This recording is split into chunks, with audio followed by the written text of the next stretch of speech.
কিরে কালু, তুই এখানে এসে বসে আছিস কেন মন খারাপ করে? তোর কি হয়েছে কালু? কি আর বলবো রে ভাই, আমি চাকরি খুঁজে বেড়াইতেছি কিন্তু কোনো চাকরি পাইতেছি না। চারিদিকে চাকরি আর চাকরি, কিন্তু কোনো চাকরি নাই।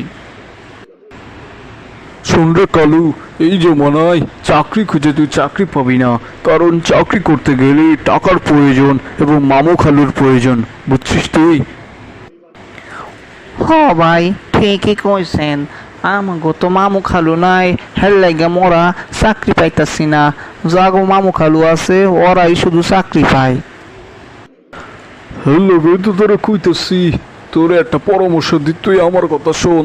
চাকরির পিছনে না সুইটা তুই নিজেই একটা কোনো ছোটখাটো একটা ব্যবসা শুরু কর। পুঁজি লাগে আমি তোরে দিতাছি, বুঝছিস?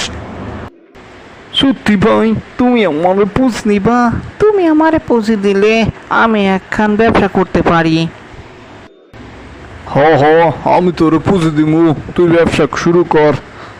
আমি তোরে সব কিছু কেনাকাটা দিমু, ব্যবসা সব কিছু করে দিমু, তুই কালকে থেকে ব্যবসা নেমে যা। তোমাকে ভাই অনেক ধন্যবাদ আমার লগে এত কিছু করার জন্য। তোমাকে অনেক ধন্যবাদ ভাই।